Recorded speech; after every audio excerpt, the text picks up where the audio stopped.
Good evening, Patriots, and welcome to another live broadcast of the Douglas Ducote Show. You had many places to be tonight. You chose to be here with me, and for that, I am forever grateful. Thank you very, very much. Something I want to get out of the way real quick before we kick off in tonight's show.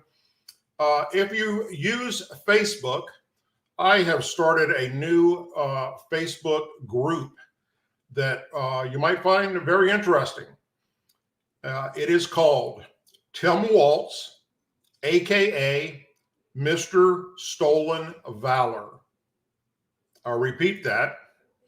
Tim Walz, aka Mr. Stolen Valor. Go there, subscribe, and you will get updates on a daily basis about the truth behind Kamala Harris's pick to be the vice president, about his stolen valor, as well as how he let his city burn to the ground during the George Floyd riots. Many other articles about him that you need to be aware of, because in the event that Kamala Harris was to become the next president, he's a heartbeat away from being the president. So it is very important that American patriots, voters, understand who they're voting for. What's happening with Kamala?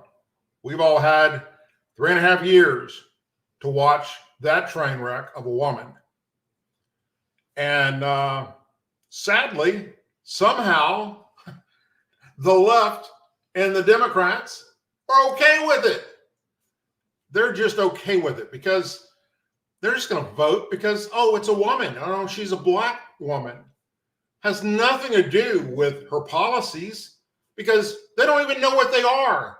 They're just walking around like clueless sheep across this country. And it's sad. It really is. Now, I'm going to start off tonight's show with, I guess, what we could call reality news. It's not something that you want to hear, trust me. And I hate the fact that I'm going to have to say this, but you need to be prepared for what very well could take place really, really soon as we're marching towards this November election. It's a piece that was written today by Andrew McCarthy, who said, "Prepare for Trump to be sentenced to prison on September 18th. I'll repeat that. Prepare for Trump to be sentenced to prison on September 18th.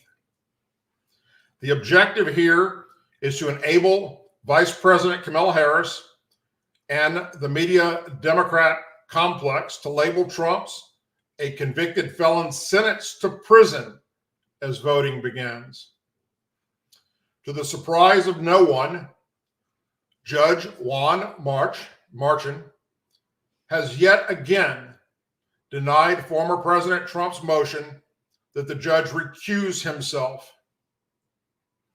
I'm speaking, of course, about the case in which Manhattan's elected progressive Democratic District Attorney Alvin Bragg is prosecuting Trump. In early June, a jury found the former president and current GOP presidential nominee guilty on 34 counts of business records falsification. It is not just that this judge had previously denied the recuse motion. The judge has signaled that, come hell or high waters, he intends to sentence Trump on September 18th. If you're keeping score, that'd be 2 days after early voting and the 2024 election begins in Pennsylvania. The Trump defense team has been trying to stave off the sentencing, and the lawyers have what, in a normal case, would be real ammunition. On July 1st, the U.S. Supreme Court held that presidents, including former presidents, and a presumptive immune from criminal prosecution for any official act taken as president, and absolute immunity of the official act or core constitutional duties of the chief executive. The court instructed that this immunity extends not only to charges, but to evidence in a case. That means prosecutors are not just barred from alleging official presidential acts as crimes, they are further prohibited from even using such acts as proof offered to establish other crimes. There is no denying that Bragg's prosecution used some of Trump's official acts to prove their case. Indeed, they called as witnesses two of Trump's White House staffers. Unsurprisingly, then, Trump lawyers moved post-trial to have the guilty verdict thrown out based on the High Court's immunity ruling. Further, they again argue that this judge should recuse himself. On that score, they claim that the political work of his daughter has done for Vice President Kamala Harris should be seen as more significant now that Harris has replaced President Biden as Trump's Democrat opponent in the upcoming election. On Tuesday, the judge denied the recusal motion again. He had signaled his intention to do so in a letter to the parties last week, which we told you about.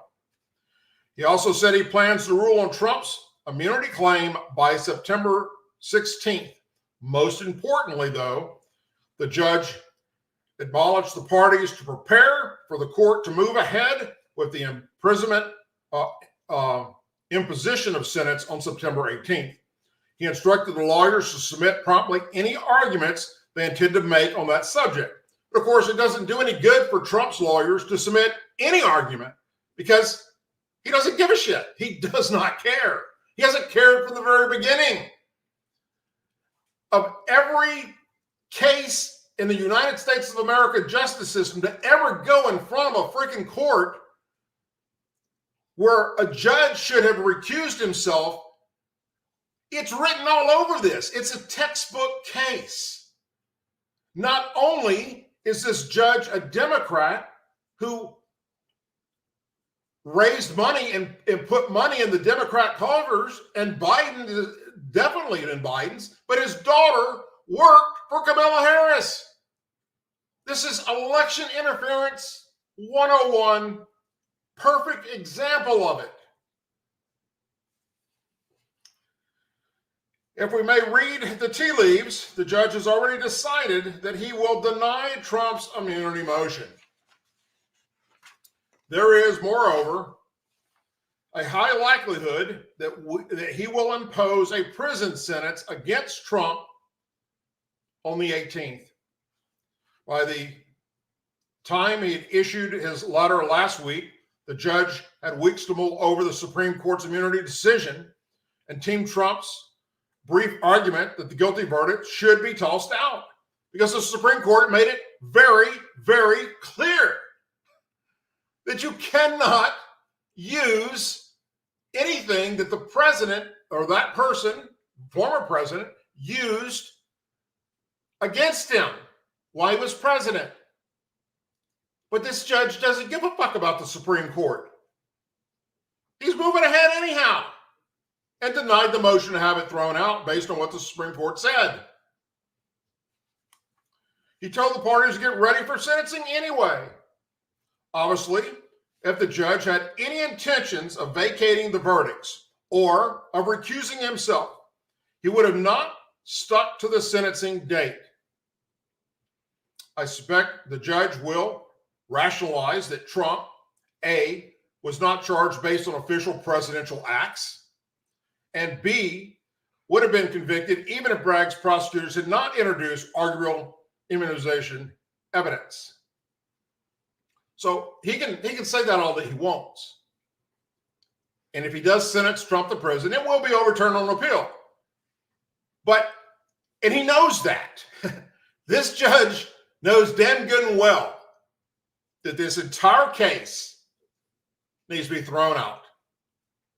Hands down, 100% on the Supreme Court's ruling, but he doesn't care. And obviously, his board doesn't care, or they would have removed him. It's all about interfering with this election and doing everything they possibly can to stop Trump from becoming president again. They know it'll be overturned on appeal. They don't care. Let it be overturned on appeal. In the meantime, it's their only way to stop Donald Trump. Such a ruling might be wrong, especially on the latter point. At trial, prosecutors described some of the testimony from Trump's staff as devastating, but the judge so made outrageous rulings in the case that it would be foolish to expect him to change course now. In fact, my own view is that even more than the Supreme Court's immunity decision, another of its late-term rulings will bluster Trump's eventual appeal, and that is the Ergler versus United States. There, the court reaffirmed that in criminal cases, important proof elements affecting the potential sentence must be found unanimously by the jury. The judge, to the contrary, denied Trump the right to a unanimous verdict on the supposed crime of conspiracy to influence the election by illegal conduct that Bragg's alleged Trump was trying to conceal by falsifying his business records. That crime is what turned a misdemeanor into a felony and what allowed Bragg to get around the 2-year misdemeanor statute of limitations. But this brings us to the main point. The New York prosecution of Trump was politics, not justice. That's why we call it lawfare. The prosecutors and judge are not concerned about whether convictions ultimately get thrown out on appeal. And it's not like the judge is actually going to put Trump in prison. It is virtually certain that Trump will get bail pending appeal. So the judge can appear to impose stiff incarceration sentences without any real incarceration, at least for now and probably ever. Although I'm going to go a step above what he's saying here and tell you that I don't see that being the case at all. I don't see him allowing Trump out on appeal and a bail, or the bail will be so fucking ridiculous and outrageous, like billions of fucking dollars. Okay. This has been a kangaroo court from day one. It's all interference into an election. It's criminal. It's criminal what this judge and this DA Bragg has done. The objective here is to enable Vice President Harris and the media Democrat complex to label Trump not only a convicted felon, which they've been doing, but one that's been sentenced to prison just weeks before Election Day. And at a time when Americans will already have started voting in many states, not least the potential decisive Pennsylvania battleground.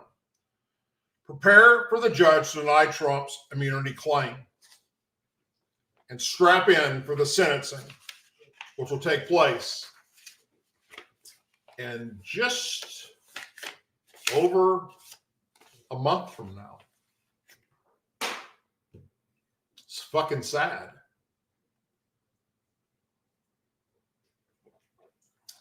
Now, we should have a section of this show that's called, I don't know, we'll see, what could we call it?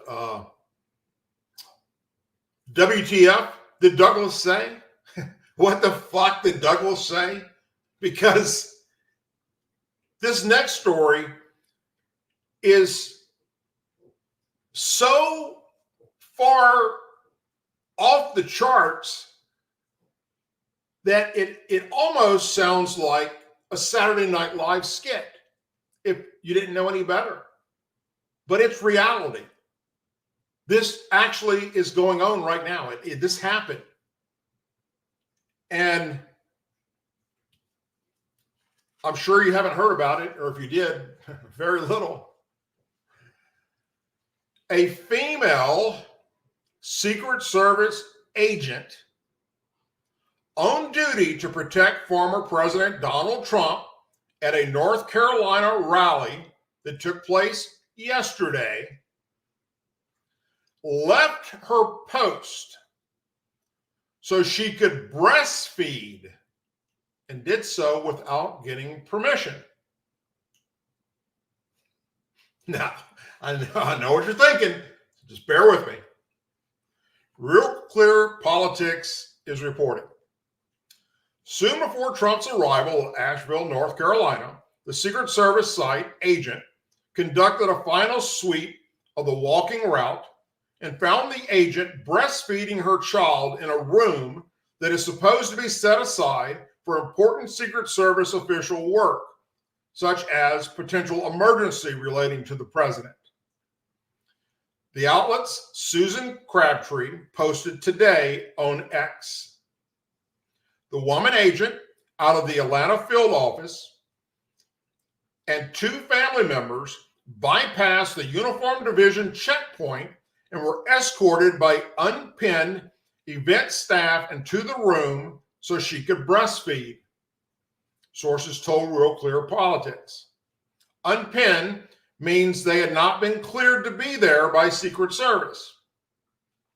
A Secret Service spokesman said the incident did not have an impact on the event and is under review. All employees of the Secret Service are held to the highest standards, spokesperson Anthony Gilwitz said. While there was no impact to the North Carolina event, the specifics of the incident are being examined. Given this is a personal matter, we're not in a position to comment further, the Secret Service said. Now, I just have one small question. And I'm going to go ahead and say it for all of you out loud. Are you ready for this? What the fuck is her baby doing on the job as a Secret Service agent protecting the president?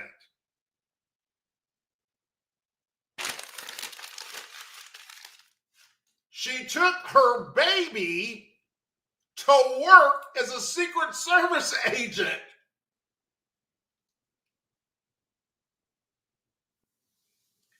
You could not make this shit up if you tried.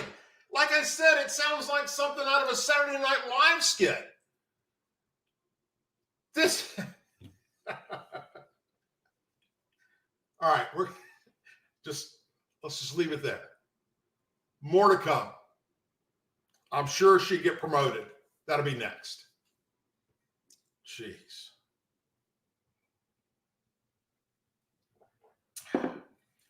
A retired police lieutenant in Minneapolis, Minnesota, is pushing back against the narrative that Governor Tim Walz is a moderate and tells Fox News Digital that the governor intentionally let Minneapolis burn during the 2020 riots because he truly doesn't like police.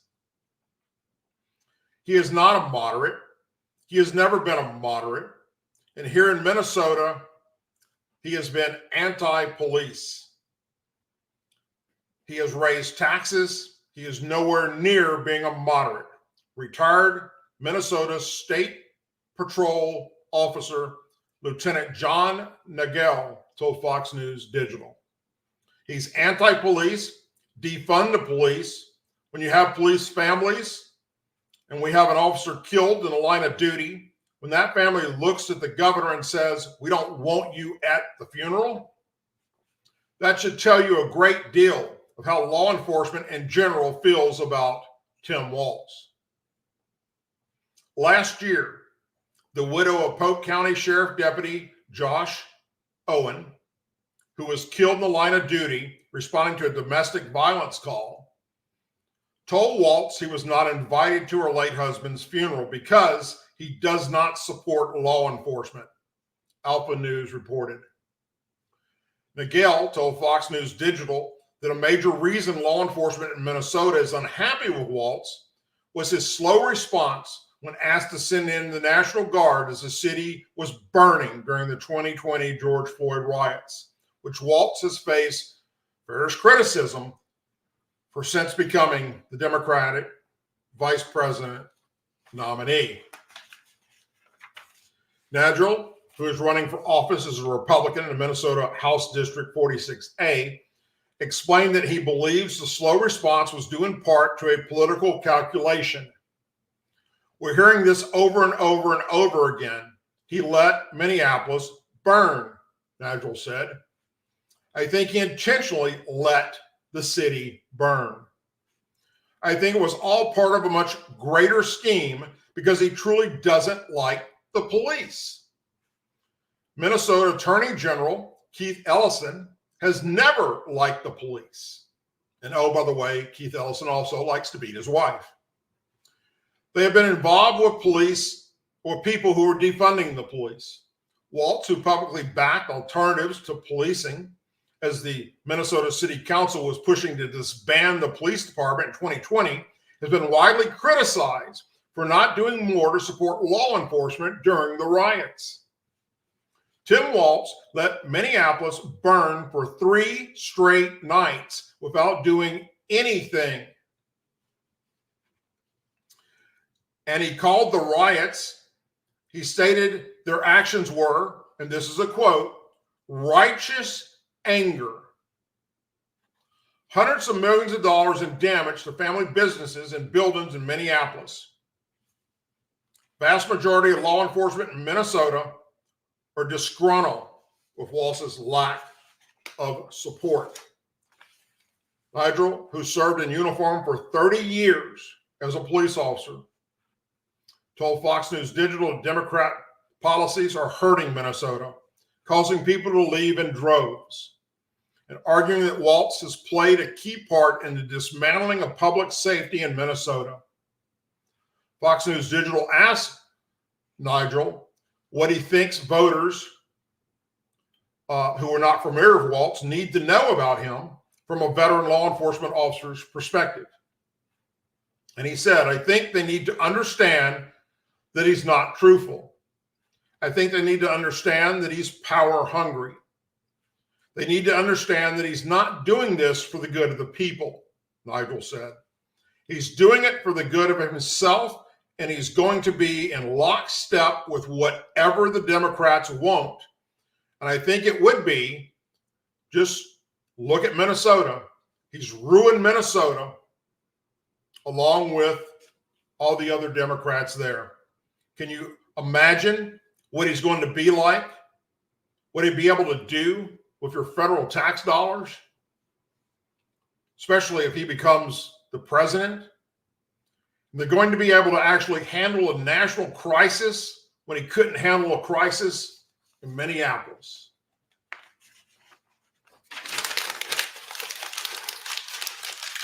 I'm not sure, other than what I do here and what I do with Facebook and other social media places when I speak out about Tim Walz and Kamala Harris, I'm not sure what we can do, conservatives, Republicans, patriots, those on the right, to drive the point home to the sheep out there what they're willing to vote for. You know, when we pushed forward the factual narrative that Joe Biden had dementia or some type of mental decline, CNN and MSNBC were supporting them until they finally reached the point where they couldn't do it anymore. I mean, it was just like they were being made a fool out of. Then and only then did they get on the side of Republicans and say, yeah, you're right all along, the guy's got to go. But now they are so in love with Kamala Harris and Tim Walz, just like they were with Biden and Harris. And that's not going to change between now and election. Okay? They're going to cover up every story they possibly can that's negative about the two of them. Now, every now and then during the day when most people are working, there are some hosts on programs on CNN and MSNBC that will share some of the factual information that I'm sharing with you and other right media outlets are sharing with you. But when it comes to the prime time, forget it. So we've lost them there. How do we get the message out to the youth primarily that are of voting age, that just are like giddy over a black woman and a woman at that, to be the first woman president, and that she's a black woman on top of that? Although they think she's African American, she's not. She's Jamaican. But they don't care. They're too stupid to realize that. They're also too stupid to realize that in the past, Kamala Harris has made fun of them and called them out for being stupid.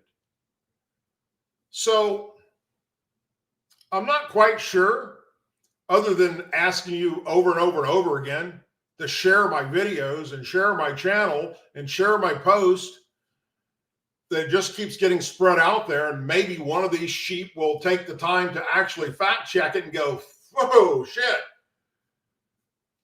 it's true. And then if enough of that started happening, maybe it could make a difference. I don't know. But I'm on the same sheet that the rest of you are on, and that is, how in the hell could anyone want 4 years or more of what we just lived through for 3.5?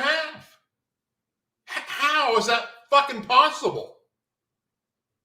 I mean, if you're, a college age kid, which most of these are, then you don't know what it's like to support yourself. Your parents are fucking supporting you and putting you through college and shit. Okay? You're just happy smoking dope and hanging out with your friends and drinking and partying and fucking and whatever you're doing. Okay? And you're not paying attention to shit other than, oh, it's a female. Look at her. Oh, and she's black in color. That's who we want to vote for. Voting for somebody based on the color of their skin or their sexual orientation, newsflash, is racist.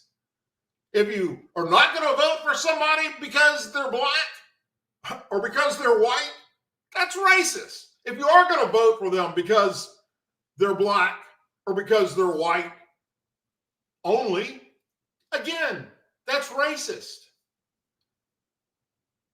They don't care.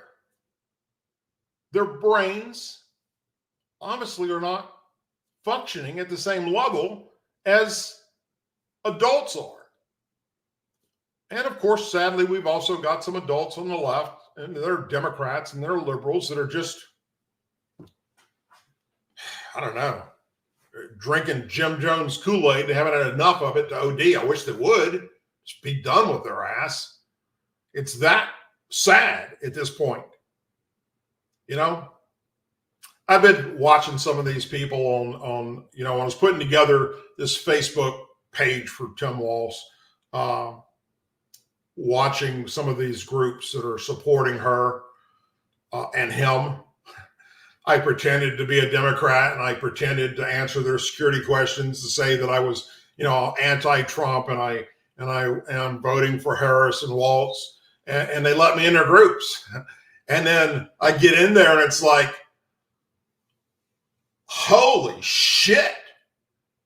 They believe Everything we're showing the world about Harris and Walz is all fabricated. And we're not talking a few hundred people. We're talking a few million people. I've managed to get into literally about 40 different just Facebook groups right now that have hundreds of thousands of subscribers. And they're freaking batshit scary crazy. Literally. All they care about is we got to put the first woman in power. And oh, she's black. On top of that, oh, giddy, look at this. And everything we're saying, they say is bullshit. Because they're too dumb to do their own homework. You know, I get people on the left all the time send me stuff. Just like I have people on the right send me stuff. Thankfully, it's the left isn't sending me as much stuff as the people on the right are sending me. But I get stuff all the time from the left saying, look at this, Doug. You know, here it is. You know, you were wrong. And it's some freaking article from MSNBC.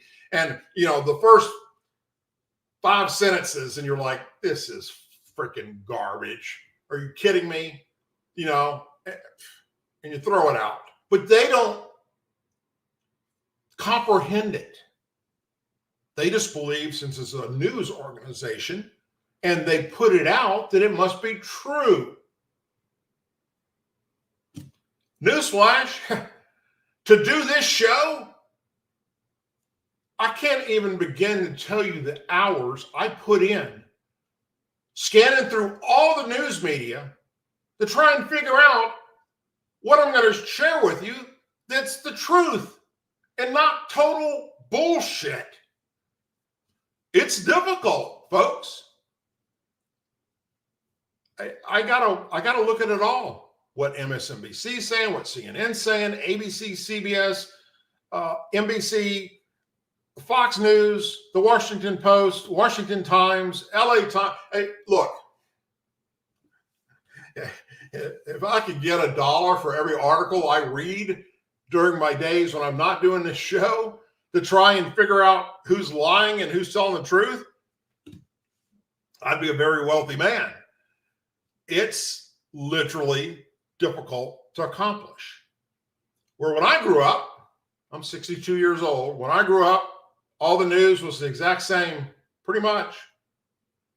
There was your local news, and there was your national news, which was just ABC, CBS, and NBC, and they all covered the same damn stuff. Yeah, there was a little bit of twist in it in how they did it, but it wasn't made up bullshit to cover for somebody that they liked. It wasn't opinion pieces. It was real freaking news. That's hard to find these days. It's very difficult to find. And I don't know what the answer is to get through to these sheep that voting for Kamala Harris and Tim Walz is voting for the destruction of this country. But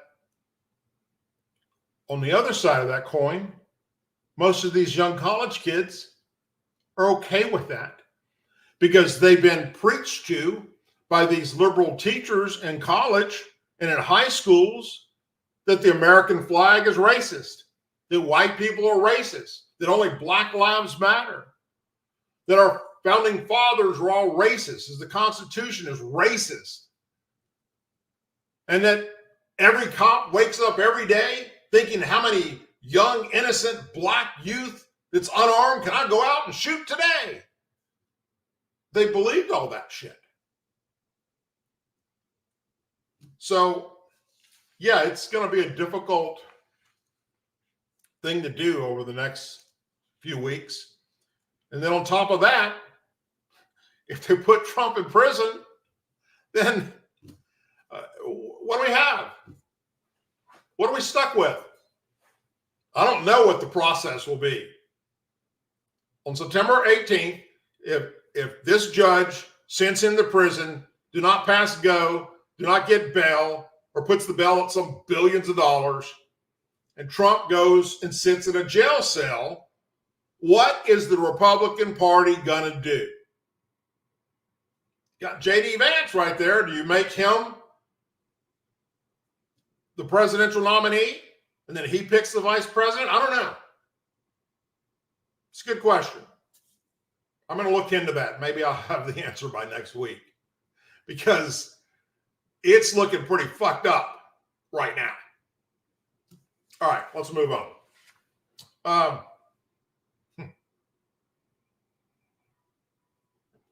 Current and former law enforcement officials are reacting after the Biden administration touted that their policies resulted in a 50-year low of violent crime in America. Former New York PD Lieutenant Darren Posher argued that the White House cherry-picked crime statistics in order to say that crime in America is at a record low. I'm a firm believer in statistics, or at the behest of the beholder, meaning that if you're the person that holds the statistics, you can chart a course that better fits the bill of what you're trying to express. That is clearly what the White House is doing in this particular article. But it just doesn't take a genius to identify that crime is up in America under Joe Biden and Kamala Harris. Posher said that realistically, there's been a huge rise in the past 3 years under Biden's leadership. And we all know that. We watch the news. There's been a rise in crime over the last 3 years under the Biden administration as we relate to either the migrant crisis, violent crimes that are occurring in the cities or the counties that common citizens live in. Perception is the key, he said. Whenever we as a public perceive that crime is higher, that is when it's incumbent of the government to enforce the rule of law. He said that the Department of Justice quarantined crime in America with the Uniform Crime Report, the UCR. The report, he said, does not give the full picture of crime since it reports all recorded crimes and does not follow it through the resolution. You may have many instances where a person reports a crime saying that their car was stolen. But then they find it maybe 2 or 3 days later and it wasn't stolen. They just forgot where they had parked it, he said. That crime is already listed on the Uniform Crime Report. There's no one that goes back and places anything next to it to let you know the truth. Posher said the UCR can be used to manipulate crime data either favorably or unfavorably. The UCR Uniform Crime Report can be skewed in that direction that's either favorable or unfavorable in terms of the increase or the decrease in crime. And this is what the White House is touting as their standard barrier, he said. I beg to differ because we need more of a quality approach. In a press release, the White House contributed the record low crime to the administration's American Rescue Plan. The plan provided funding to invest $15 billion in law enforcement and public safety. The White House also bragged that Biden signed the most significant gun violence legislation in 30 years. He argued that the administration's implementation of red flag laws, gun control legislation that allows people to petition courts for a civil order to temporarily suspend a person's access to firearms, may not be the best course of action for the U.S. I think that gun control means well, but I don't believe that it works because in the United States, we have more guns and people than people, he said. You're closing the gate after the horse has already escaped. I generally believe the best course of action in terms of reducing gun violence is to have the necessary interactions by law enforcement, meaning enforcing the laws that are on the books. If you're enforcing the laws that are already on the books, then you're going to gain perceptions and you're going to have drops in violence, he said. But if you rely upon merely the gun control method, it's only going to allow criminals to acquire firearms, and the law-abiding citizens will not. The former New York PD lieutenant said that history is the best teller of what lies in the future. And to consider the results of progressive agendas in a major U.S. city like Los Angeles, Chicago, New York City, when we speak to what's happening in the larger cities, history is the best teller of what lies in the future, he said. If you don't pay attention, you're going to embark upon the same mistakes that happened in the past. Yes, we are.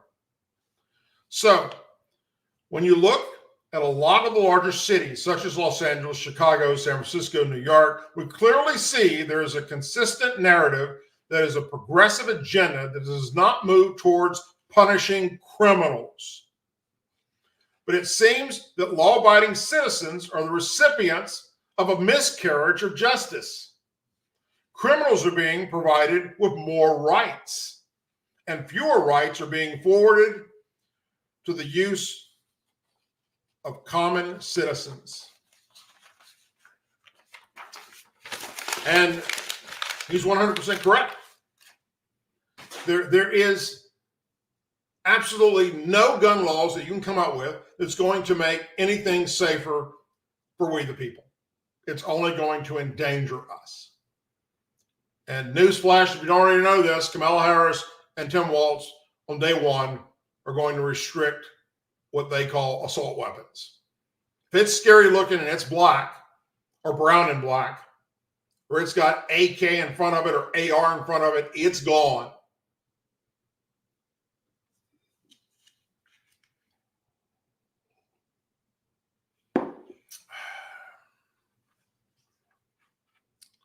Another one of these WTF things, what did Doug say?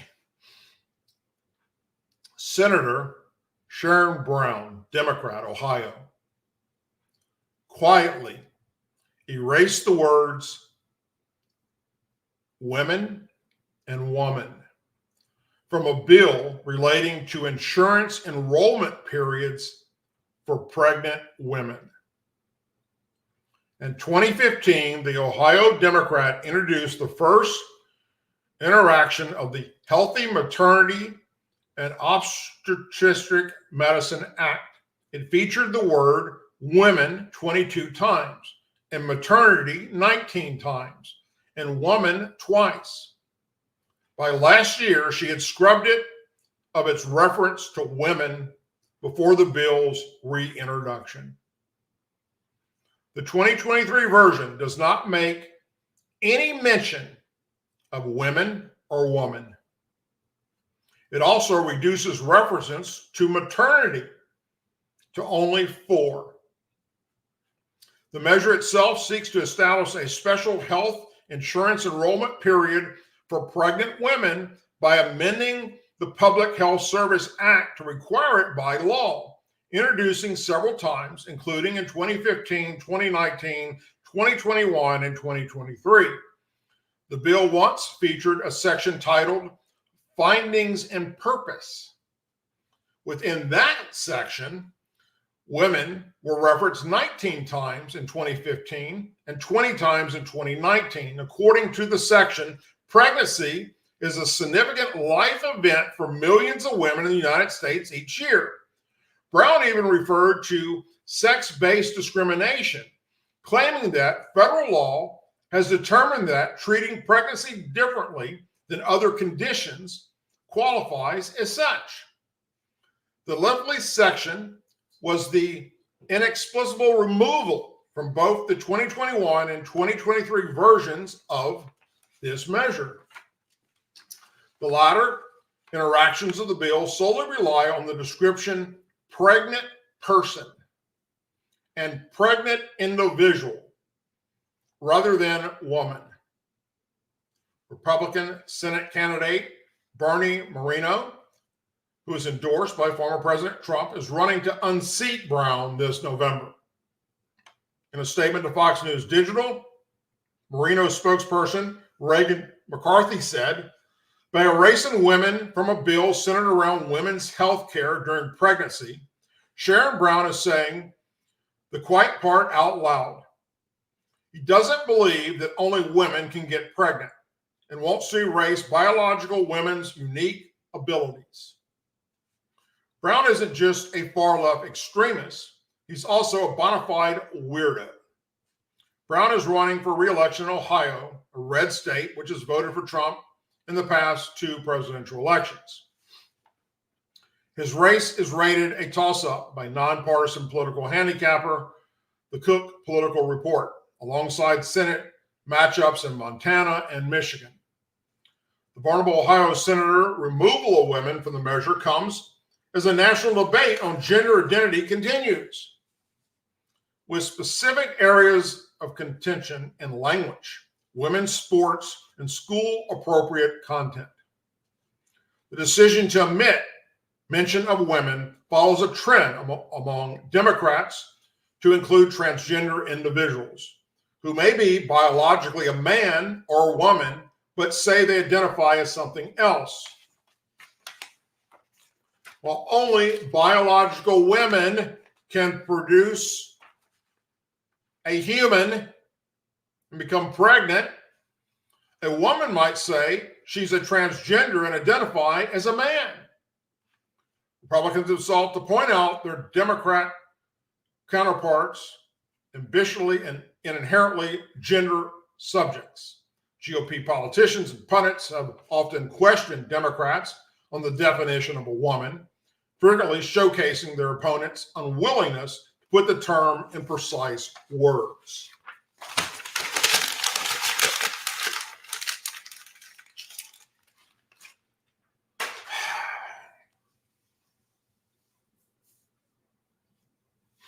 You know, if, it used to be, if you'd have told me X, Y, or Z last year, I'd tell you full shit. And that's got to go back to 5 years, 10 years, 20 years. Let's go back to when I retired from the Army in 2004. It's a long time ago. If you would have told me in 2024, this is what's going to happen.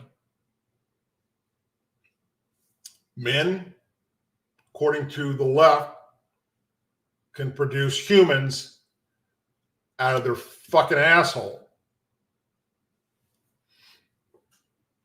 Or out of the head of their penis. I'm not sure where they think it comes from. If you would have told me that a sitting judge would be allowed to not obey the orders of the Supreme Court and their bar is doing nothing to stop them from running amok, I would have told you you're smoking freaking Hunter Biden crack. If you would have told me that the Democrat Party, back when I was a Democrat, let's go back to prior to 1985, that the Democrat Party would one day decide that we're just going to have open borders and let everybody in. Welcome everybody. No more need to do shit. Just come on in here. Rapists, murderers, we welcome you all. Fuck the vetting process. Don't go through no need in that. I would tell you, you are absolutely, you should be put in a straitjacket for mentally thinking that. It's insane.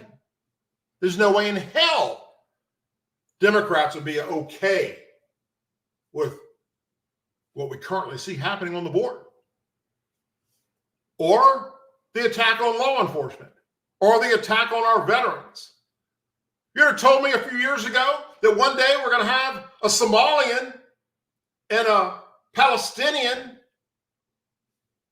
in Congress that are anti-American and believe that the military U.S. military veterans in the military are the real terrorists, I'd have told you to get the fuck out of my face. Take that nonsense somewhere else. There's no way in hell that would ever happen in America. If you would have told me that the Democrats are going to be okay with books in elementary school and junior high and high school that talk about LGBTQ stuff, I don't care what you do behind closed doors. I don't care that you're LGBTQ or whatever. I don't want that being pushed on our kids.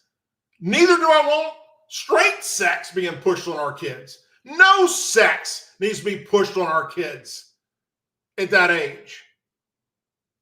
Figure that shit out on your own, like the rest of us did. And then go the route when you become an adult if you want to chop off your shit and convert to a different sex. But if you'd have told me that this is going to happen in 2024, I'd have laughed you out of the fucking room. But it is happening. It's nuts.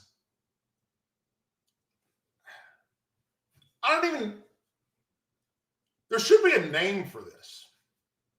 I mean, we've called it all kinds of stuff, you know. It's like a disease, a really, really bad disease that affects your mental capacity. But furthermore, law enforcement doesn't get involved and do the right thing. The Justice Department just turns a blind eye. You know, how is it okay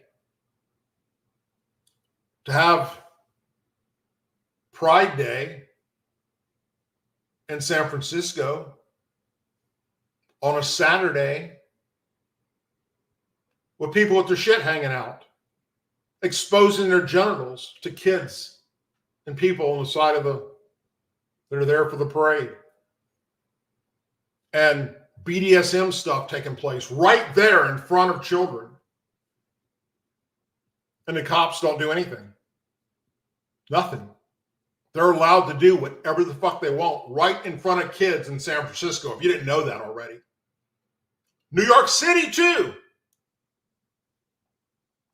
And it's spreading more and more to many different locations across this country. You'd have told me that a few years ago, I'd have warned people about you. They're not all right. But it's happening. We're witnessing it. We're watching it happen. We're watching the destruction of morals and values that used to mean something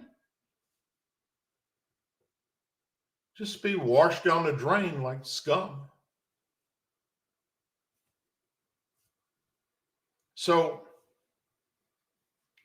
right now, the closest thing possible to turning some of this around is putting Republicans back in office. But do I think that the Republican Party today is capable of fixing any damn thing? Well, if you've been watching this show for a while, I think you realize that I'm as disgusted with them as I am with the Democrats. But I do know that we cannot keep going down this current path that we're going down. We can't do it if we want to save this country. So we need to take back the Senate. We need to keep the House. We need to take back 1600 Pennsylvania Avenue. And then we, the people, need to hold the Republicans accountable for their actions and make them do their job this time around. And hopefully that will work. But if it doesn't happen in November, I don't know. Pick a new country to live in. because this one is a country without borders isn't a country. And trust me, it's only a matter of time before really, really bad shit starts happening right here in America with the known terrorists that have managed to come across our southern border that the Democrats allowed to happen. They're going to be blowing shit up. Another 9/11 type events happening right here. It's coming. It's not if, it's when and where will they strike. That's how fucked up this has become.